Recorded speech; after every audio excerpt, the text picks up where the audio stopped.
Well, Dr. Lemmon here, grabbing my coffee. Uh, this is part of my Q&A series. um, I just came back from a trip to New Mexico, so I still got a little bit of dust in the pipes. It takes a little while to get that New Mexican dust out. And next month I'm going to Arizona, so I'm going to have even more dust coming down the pike. I'm going to have to take a little trip to the beach or something to kind of get some water and fresh air in.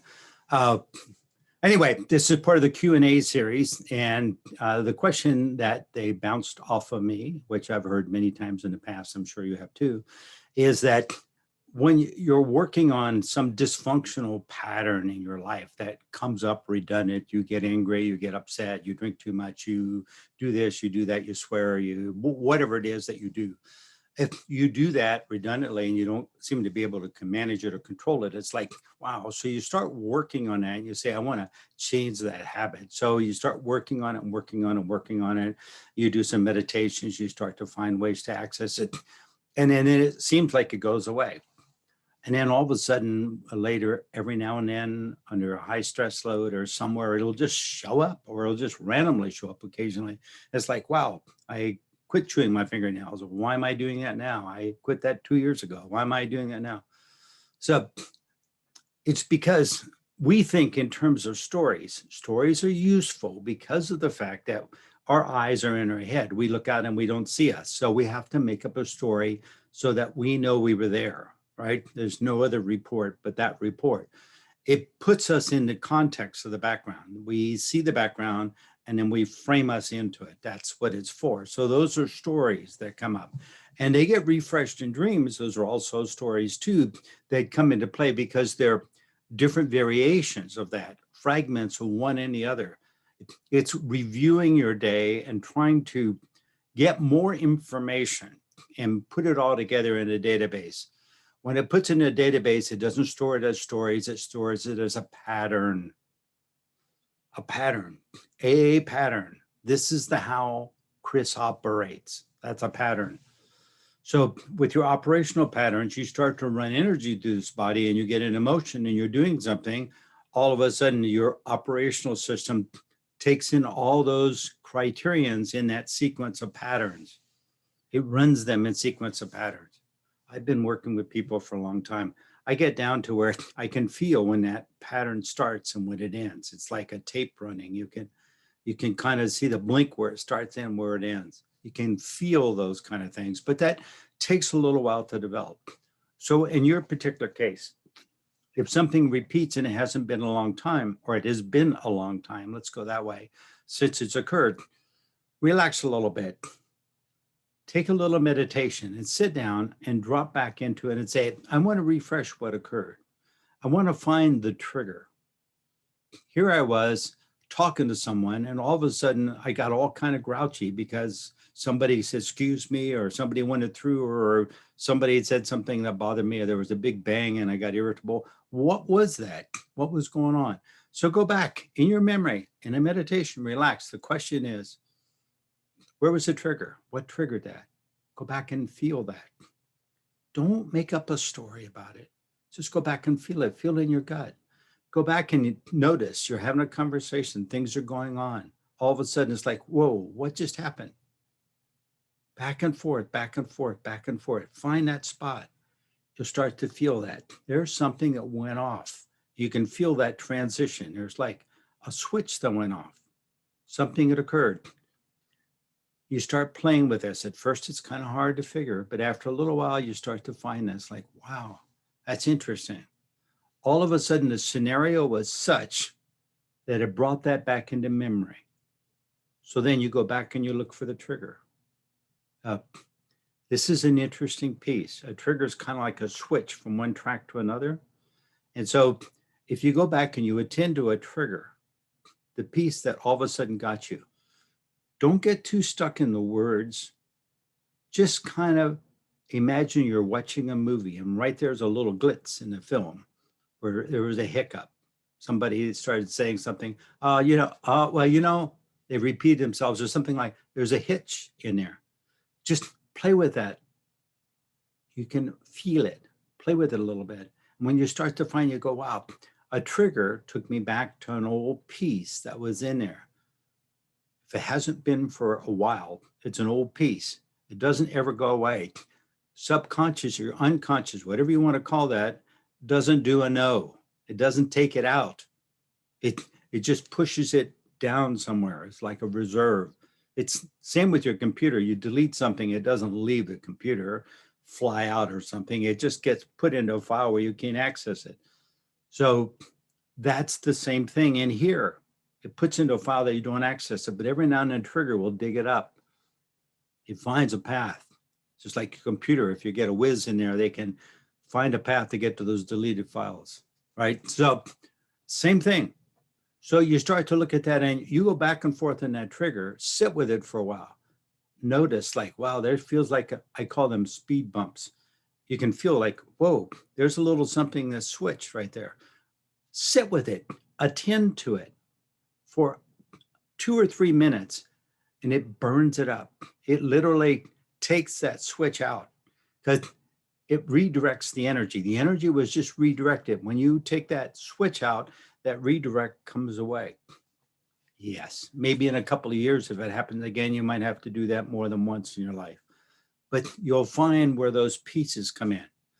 Now, if this happened and you just got through working on it last year and now you, yeah, here I got all pissy about some stupid thing I shouldn't have got pissy about. Oh, okay. So now it's more recent. Okay. Well, it just tells you that there's probably several things that have triggered it.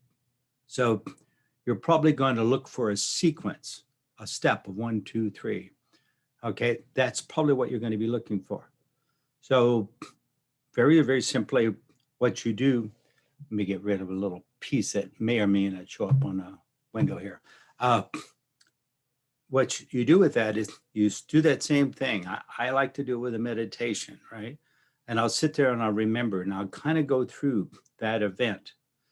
And I'll notice that there's a trigger. Well, what I do with the trigger is I go into the trigger. If it's occurred more than a couple times a year, it means that there's some staging in the trigger. In other words, it's bigger than a bread box. There's a couple of pathways in there that route you different ways. It's a tool that you probably developed and had a good use for in your youth, but now it's just sitting in there. So I'll go into them and I'll start to notice there might be a couple of pieces. You got to really go slow with this. It only takes a microsecond. You got to sit with that and be at the very beginning of it. I like to put my hand down and say, here it is. And I can feel the pushing me, right? I can feel that. I'm like, let me find a little spot in there. Body sensations kind of help like balance, right? Come on, people walk a type where they carry a pole. Like the pole gives them an extension to balance. I'm just advocating an extension to balance. I don't want to sit in my chair and hold my arms out, but I can most certainly kind of put pressure on my body and say, wow, I can feel that point. And then there's another one. Wow, this is kind of like going down an alley.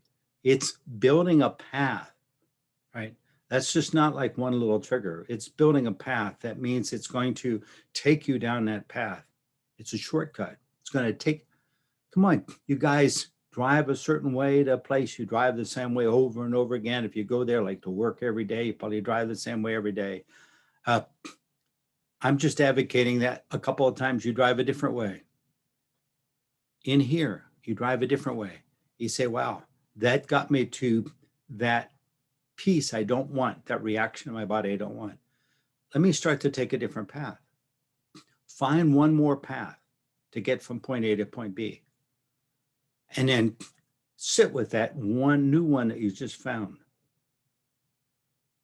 and hold it for a while until it gets hot and you feel it start to go away. You just created it. You just destroyed it.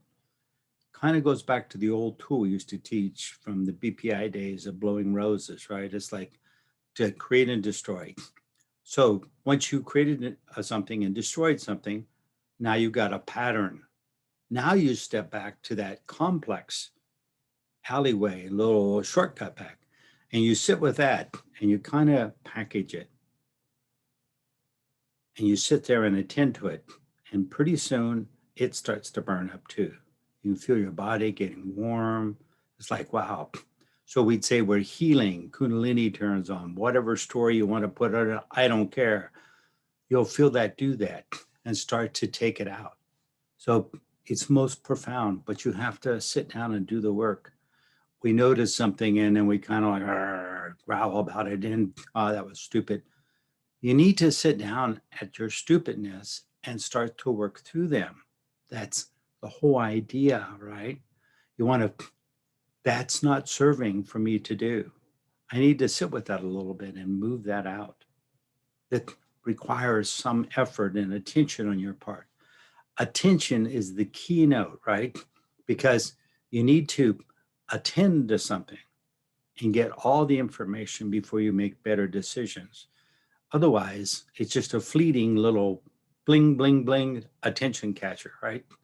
Uh, you see a light of flash and you go, what was that? Did that rob you of your attention when something occurred? Or did you keep attention where you were? If you're driving down the road, I hope it didn't rob your attention.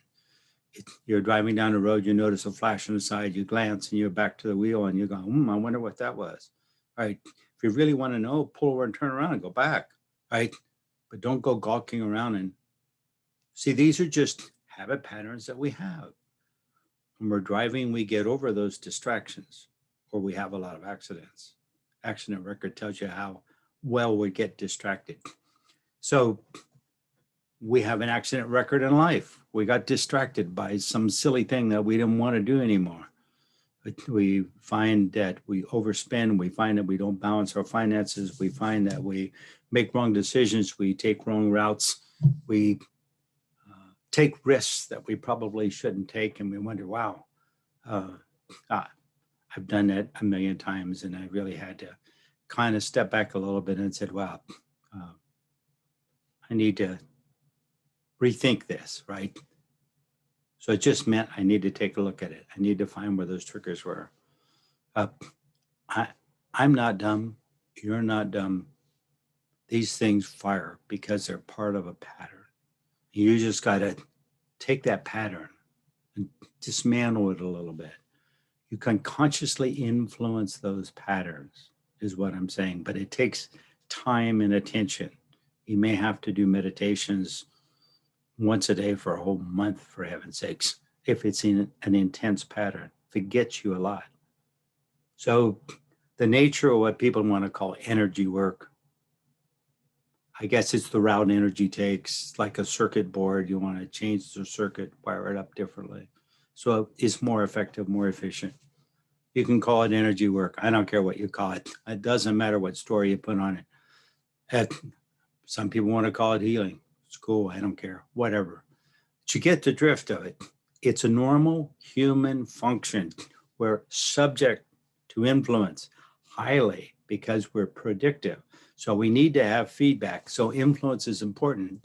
And we need to secure things so that becomes a habit for us so we don't have to keep thinking about it all the time. That's shortcuts that we have. So what works good for us also creates some issues always, right? So that's it. All right. So thank you very much. This is kind of short and to the point, but I hope it helps a little bit. Any other questions that come along these lines, go ahead and send it to chris@wizardscatch.com. That's WIZARDSCACHE, wizardscatch.com. And I'll be glad to talk a little longer or give you a call or whatever it's going to take, right? So thank you very much. It's been fun, and it'd be more fun if I get this thing to work right. All right, talk to you later.